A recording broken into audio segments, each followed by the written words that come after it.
Ci riporta all'interno del nostro Open Day Cinema. Ivan Scinardo, è tempo di presentazioni. Assolutamente, continua la mattinata ricca di emozioni. Sono orgoglioso di avere accanto a me quest'oggi in studio Umberto Cantone, ma che dire di lui? Approfondire il suo curriculum è qualcosa che durerebbe pagine e pagine, perché veramente nella sua vita ha fatto tantissimo. Ma perché Umberto è qui? Perché c'è un'uscita 4, 5 6 maggio in sala, sono 3 giorni secchi, del capolavoro di Stanley Kubrick, Eyes Wide Shut, in una versione che sarà distribuita in esclusiva da Lucky Red. E il mio primo pensiero, Umberto, sei stato tu, perché avendo letto i tuoi libri su Kubrick ed essendomi anche un po' formato in questi anni sui linguaggi del grande Stanley Kubrick, non potevo che chiedere a te di dare un contributo. Sappi che il target di questo format è un target giovane, ci ascoltano molti studenti in formazione nelle scuole di cinema, per cui lo abbiamo posizionato, quindi vorrei tanto che tu tenessi quasi una piccola lezione come le tue meravigliose e amabili che fai innanzitutto grazie dell'invito e dire agli studenti una cosa, che se si vuole studiare o comunque informarsi sul Novecento, sulla sua storia e la storia della sua cultura, una cosa da fare obbligatoria è vedere tutti i film di Kubrick, perché Kubrick è un uomo Novecento, quindi è proiettato ovviamente verso noi. Sono i film che comunque a distanza di tempo ci coinvolgono tutti, non soltanto quelli più, diciamo, emotivi, come basti pensare a Arancia Meccanica, basti pensare a 2001 Odissea nello spazio. 2001 Odissea nello spazio che deve il suo successo commerciale anche ai giovani, perché pensa, all'inizio 2001 Odissea nello spazio fu considerato un mattone, no? E quindi poco visto dal pubblico all'inizio, la sua uscita. Deve il suo successo al fatto che poi a un certo punto venne fuori nella pubblicità l'idea del trip, e allora si andava a cinema e si fumava anche non soltanto sigarette, e quindi i giovani corsero in massa al cinema dentro. Wow. Certo. Tu sei giovane, non puoi sapere. Poi si fumava. Io ricordo che si vedevano i film, queste nubi, c'erano gli effetti speciali in sala, oltre che esattamente sullo queste nuvole, e si rischiava anche perché c'era chi buttava le cicche quando c'era appunto il mamma mia. Sì, e anche in galleria, esattamente. Quindi attenzione, era anche un'avventura andare al cinema. Comunque quello provocò il fatto che i giovani cominciarono a correre in massa a vedere il film. Quindi Kubrick è un regista sicuramente che quando si aggancia e quando lo si intercetta anche da parte di un giovane può essere ancora, come si dice, può avere ancora un appeal. Chiaro. E penso proprio che queste 3 giornate secche avranno o comunque faranno registrare delle presenze importanti. Io muoio dal desiderio di vedere questa clip che è stata rilasciata da Lucky Red in occasione di questo evento speciale. Eliana. Quindi avvisiamo tutti i genitori in ascolto, ma soprattutto quelli sintonizzati in radiovisione sull'app e sul nostro sito, che subito dopo Battito di ciglia di Francesca Michelin vedremo questo nuovo trailer di Eyes Wide Shut.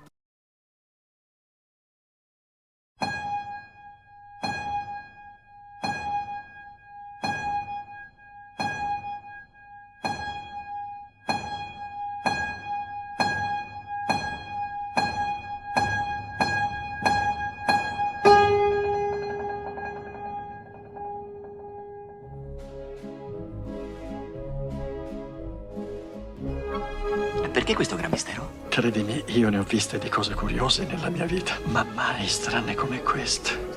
Tu sai benissimo che non puoi andartene così. Dopo quello che mi hai detto, come minimo devi portarmi con te.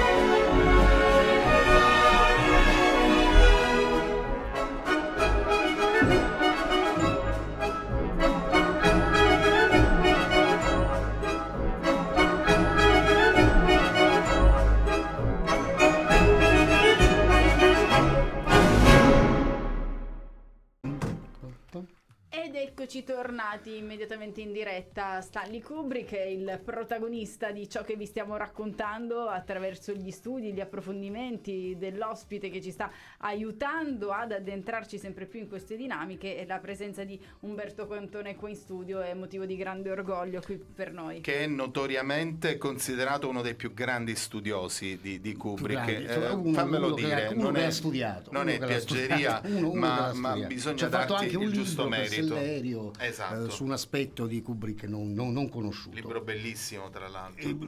Quello che è importante credo sia raccontare, no? Un attimo di cosa stiamo parlando. Eyes Wide Shut è tratto intanto da un libro che, ecco, non lo dice nessuno, ma ha 100 anni. Il libro, la Traum Novelle, cioè il doppio sogno, che io consiglio a tutti di leggere, a tutte le coppie, perché di leggere, è stato scritto esattamente, è stato pubblicato esattamente 100 anni fa. Ed è di Arthur Schnitzler, che è uno scrittore legato a doppio filo con Freud.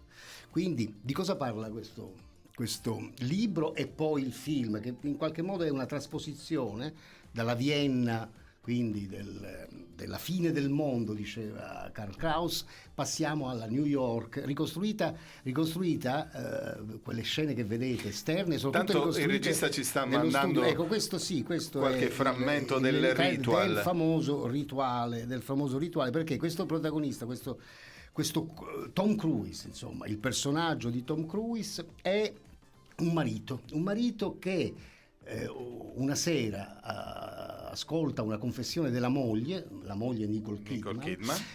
Era veramente marito e moglie nella vita, che dice di avere sognato o di avere desiderato un altro uomo.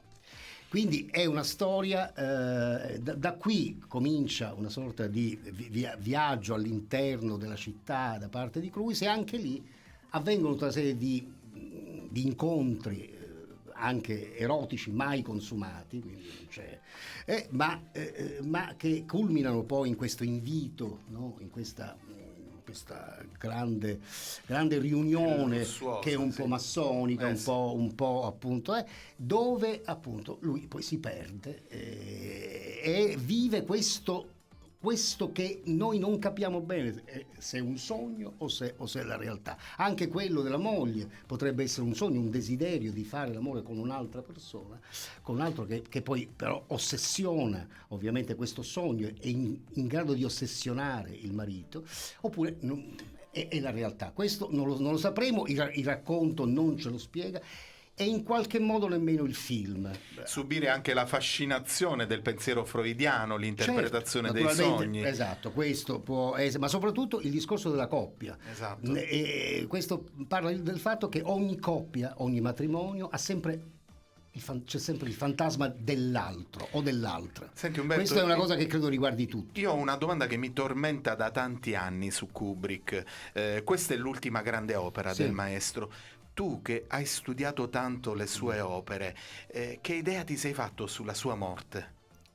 Lui è morto in maniera assolutamente naturale, di infarto. Perché aleggia un mistero. No, anche non c'è nessun mistero. Una dietrologia. No, semplicemente era uno che lavorava, aveva dedicato la sua vita al lavoro. Questo film lo aveva logorato. Pensate, questo film ha avuto credo sia un record assoluto, 400 giorni di lavorazione, 495 ciak per una scena sola, che riguardava Tom Cruise. Si girava in pellicola. Certo, si girava in pellicola, quindi capito lo stress della coppia che poi si è lasciata, fatevi il conto, 400, hanno calcolato che Il Signore degli Anelli, tutta la trilogia, è stata girata in 480 giorni, quindi fate soltanto questo. Ecco, allora questa maniacale cosa, la cura di Kubrick per questo film. L'ha logorato come anche se lui ha fatto pochissimi film, ma ha sempre lavorato a progetti che erano poi realizzati oppure non realizzati, e quindi purtroppo è venuto a mancare a 70 anni, e quindi insomma è stata una perdita per il cinema. Questo è il suo ultimo film. Quello che voglio sottolineare è che c'è un'altra leggenda, che questo film non sia stato finito da Kubrick. Non è assolutamente vero, l'aveva finito, c'era già la copia, c'era anche la copia questa lavoro. coda, mancava qualcosa nella colonna sonora, che fra l'altro è stata selezionata da lui, e come tutte le colonne sonore dei film di Kubrick sono la scelta è straordinaria, prendere il valzer di Shostakovich, che è diventata una sigla, credo, Ligeti anche, l'abbiamo ascoltato all'inizio. E Ligeti, che è un compositore, e Chris Isaac, vabbè, queste sono scelte meravigliose. Io starei giorni con Umberto ad ascoltarlo. E invece dobbiamo dare spazio alla musica, perché stiamo alla radio e questa è una delle regole fondamentali che ci permette di andare avanti. Ascoltiamo Benz Brothers. Ultimissimi minuti di Open Day Cinema. Ivan, hai riservato un'ultima domanda speciale per Umberto Cantone, che oggi è qui con noi in studio? Come si fa Solo una a selezionarne una? Sì, intanto il film di Franco Maresco, che ha scritto a quattro mani Umberto, che è stato presentato con grande successo, e Claudia Uzzo, presentato a Venezia, un film fatto per bene. Dicevamo fuori onda che continua a camminare con le sue gambe, perché sono dei film che veramente non hanno una vita breve. Umberto, questo no, vediamo anche alcune immagini di questo capolavoro mareschiano, di questa sorta di film travagliatissimo, ovviamente, come d'altra parte è un film che racconta il travaglio di fare oggi un film, no? E quindi ed è tutto vero, anzi devo dire che c'è di meno rispetto alla realtà, compreso la lite col produttore. C'è l'unica cosa soltanto, c'è questo personaggio che sarei io, che poi è l'amico di Franco, e sono davvero un amico suo da vecchi tempi, che va a cercarlo, appunto, perché c'è una ragione. Io ho avuto un infarto, che poi è anche vero che ho avuto un infarto, però precedente, per cui pur avendolo scritto il film, non so che fine abbia fatto, e poi vengo a sapere che il film non è stato compiuto, non è stato girato, e mi domando perché Franco è sparito. Poi dove c'è sia, una scena diciamo. bellissima che io ho adorato quando ho visto il film in anteprima, dove Umberto dice all'autista storico di lei mi deve dire dov'è Maresco. E quella poi c'è tanto cinico, insomma, e quindi io non voglio fargli una domanda a Umberto, abbiamo l'ultimo minuto prima di dare la linea alla redazione. So che stai scrivendo, torni al teatro, che è il tuo siamo primo stati amore. già a teatro con Franco, sempre abbiamo collaborato, e Claudia Uzzo, e stiamo collaborando appunto con il Teatro di Napoli per questa trilogia ideale che parte da Lucio, eccetera, e di Scaldati, Franco Scaldati. Arriveremo all'ultima tappa, che è il Pozzo dei Pazzi.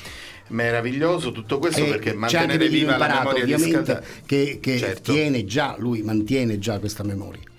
Che dirti, Umberto, grazie. L'occasione di parlare di Kubrick è stato un modo andatelo bellissimo a vedere questo film, certo. Invitiamo tutti ad andarlo a vedere in sala, non in TV, esatto, perché voglio dire, la Key-Red è comunque un'importante casa di distribuzione, e dal trailer abbiamo capito che comunque ne vale assolutamente la pena andare in sala. Umberto, grazie di essere stato con noi in Open Day Cinema. Ti auguriamo davvero tanta strada ancora, perché per noi sei prezioso. L'età avanza, non è che sono più insomma, una certa età. Poi un giorno parleremo del suo immenso archivio a casa, del suo museo. Infatti io faccio, come diceva, e consiglio a molti di farlo, soprattutto alla verità, faccio progetti solo per il passato. Questa è la più bella chiusura. Ma non è mia, è di Ennio Flaiano, quindi Ennio Flaiano. Faccio progetti per il passato. Mi sembra fantastico così. Meditate, gente. Grazie Umberto Cantone per averci dedicato questo tempo prezioso. Grazie Ivan Scinardo per questa ennesima puntatona di Open Day Cinema, e Marco Perlongo per la pazienza. Viva il cinema! E grazie di essere tornato.